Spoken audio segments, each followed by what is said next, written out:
At truthcontrol.com is an article entitled Billy Meier Interview about the Pleiadians.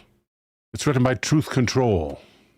And it says, when I, Billy Meier, am supposed to give an answer, an explanation regarding the Pleiadians, their life, philosophy, lifestyle, and their mission, it is impossible not to mention creation, its laws and commandments, as well as the ancestors of the Pleiadians, the Odlyrians and Vegans.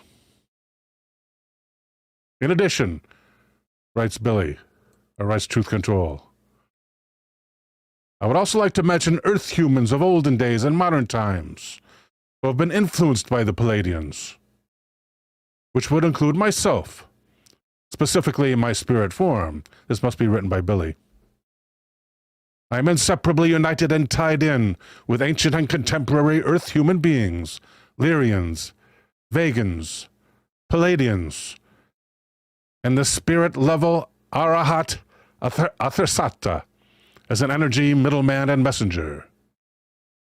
I cannot give the answers and explanations in a brief, banal, superficial, meaningless, ludicrous, wooden, and colorless way, as would be the case with allegedly blessed enlightened people, such as channelers, so-called apostles, or messengers of God, the predestined few, or clairvoyants, as well as seers and revelators.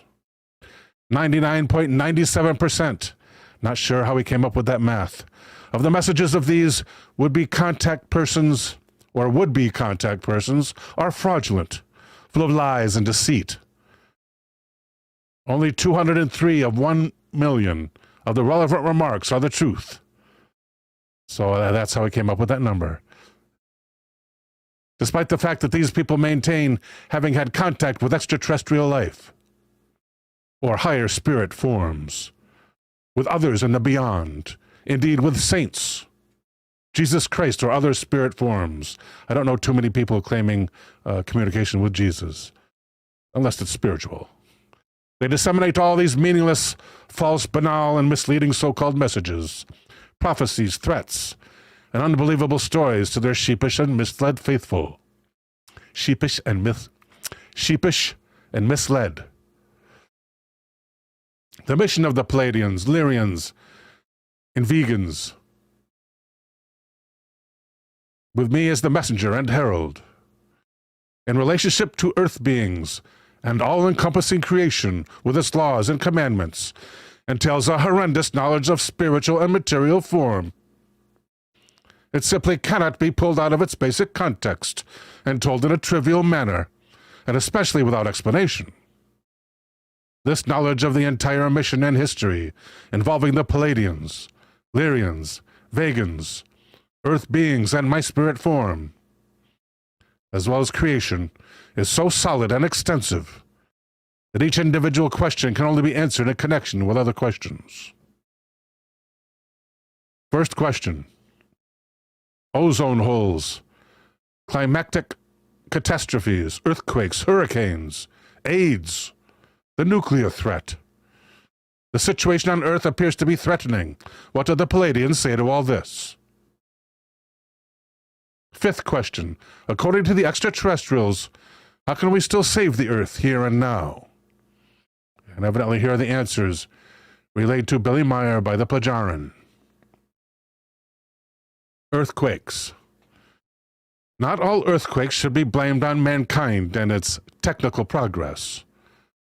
Most are purely of natural origin and are connected to the developmental cycles of the Earth, even though man must be blamed for causing some terrible earthquakes through the construction of reservoirs, ruthless extraction of oil and gas from the ground, as well as the construction of gigantic cities.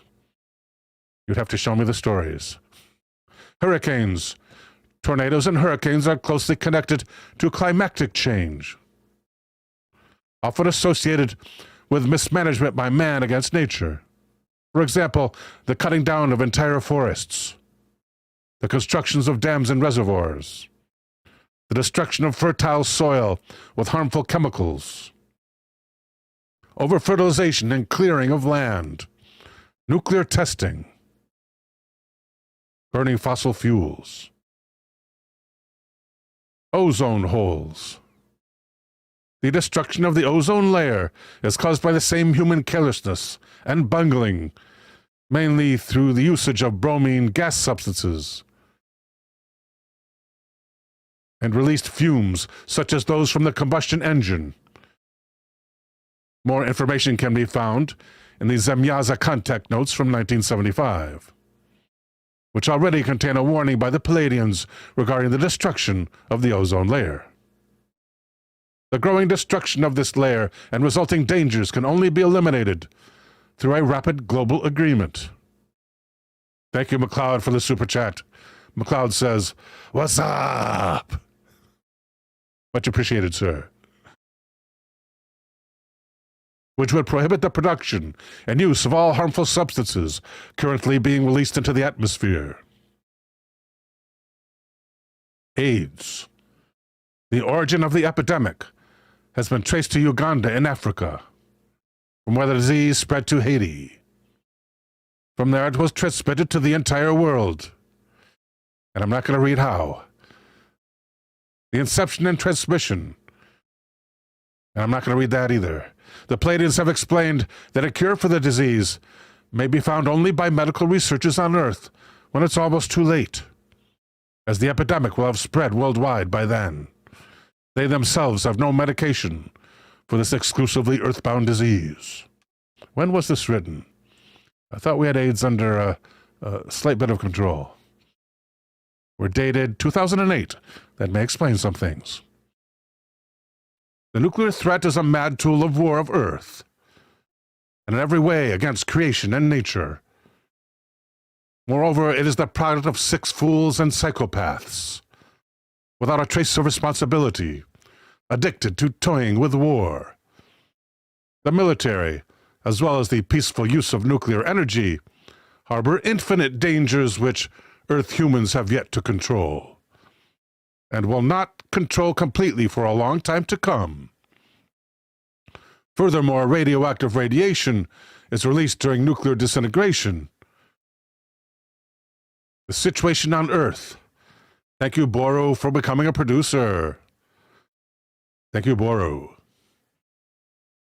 The situation on Earth is threatening in many different aspects. Overpopulation, military systems, weapons industries, pollution of the entire world through poisons of all types. What can be done? First and foremost, the human population on Earth must be reduced through a humane form of a worldwide suspension of births, with an immediate follow-up of permanent birth control. Some people might not be so happy with that, especially in this country. If these two measures are not enforced to keep the number of humans on Earth in bearable limits, and here he closely matches the Georgia Guidestones, 529 million should be the normal number of inhabitants on Earth, where the Guidestones recommended 500 million. The problems will increase infinitely, growing in equal ratio, and become unsolvable as the human population increases. By the same token, the elimination of various ravages according to their cause and effect is a necessity and the most urgent requirement. The Pleiadians themselves suggested that the following important measures be taken to end the destruction of Earth. As mentioned, for several years there must be an absolute birth suspension followed by permanent birth control, and the end of all exploitation of the Earth, including the exploitation of the forests and the devastation of entire landscapes, until a bearable, acceptable level for the Earth has been reached. Stop all nuclear testing. Stop production of all illegal drugs and any other drugs made for abuse, as well as including alcohol, as well as chemicals and poisons that damage nature and life forms through their misuse. Destruction of all nuclear power stations. Abolition of false politics, what other kind is there, and religions in the current forms, which are adverse to nature and creation. Formation of a global government. The Plejarens are advising us. In a unified democratic format. Dissolution of all military blocs, leaning towards war, and all political and military secret services. Dissolution and prevention of all war activities, all revolutions. Boy, this guy's ticking everybody off with this one. An end to all torture and capital punishment, and all other abuses and ravages which burden and harm the earth and life on it. That one I agree with. Formation of a worldwide team of security and safety agents to protect and join the nations. The team would consist of members from all existing peoples and races on Earth. Global dissemination of creation's laws and commandments, and the learning and adhering to the improved lifestyle. These things would create a lifestyle according to the rules of creation, and therefore a more humane and dignified life. Worldwide support and execution of plans to make amends for all the damages already caused to the land, forest, meadows, water, atmosphere, plants, humans, animals. This is mandatory. Second question, why are the Pleiadians interested in the fate of Earth? Answer. The Pleiadians are interested in the fate of Earth because they feel responsible for their Lyrian and Vegan ancestors' previous actions, false teachings and religions, misguidance and other wrongdoings against the inhabitants who had previously been born on Earth. Even in those early days, Earth humans joyfully absorbed and perfected the false teachings of extraterrestrials, viciously and willingly, until they prevailed over all the world, as it is now. Therefore, the blame cannot be laid squarely on the extraterrestrials, but must be clearly placed on the willingness of Earth humans to adopt negative habits. Nonetheless, the Pleiadians feel responsible for the wrongdoings of their ancestors, as well as for the ensuing degeneration caused by them while they were amongst humans on Earth. The Earth human opened up the floodgates to all types of insanities through his callous willingness and arbitrariness. Even now he wallows in terrestrial delights and thrills. Third question. You had your first contact with extraterrestrials at the age of 5 years. Afterwards you lived for a long time in India, as well as other places. It appears you had been prepared for your task. Why were you apparently chosen for it? Answer. In 1942, I began my first contacts with extraterrestrials at the age of 5, with Safath, the grandfather of Semyaza, the Pleiadian female. To start with, I learned a lot through my association with him, regarding the spiritual teachings and existence and function of creation's laws and commandments, as well as the use of mental spirit telepathy, so that the communication between Safath and myself could be accomplished in this manner. Beginning in 1944, during numerous visits on his beam ship, Safath explained to me many things and informed me about important data concerning many fields of knowledge, humanities, history, creation and evolution, which I had to learn and retain in my memory. This was usually accomplished through electronically induced deep hypnosis. He explained to me at a later date that due to our mutual efforts, my understanding had grown to that of a 35-year-old person, even though in reality I was only 7 years old, and that this knowledge would still increase manifold in the coming years. I was told I would have the highest degree of spiritual evolution of any human being on Earth, regarding spiritual knowledge, understanding, and ability. In later years, I was once again pointedly prepared in various ways by different people of terrestrial and extraterrestrial origin in many countries on Earth.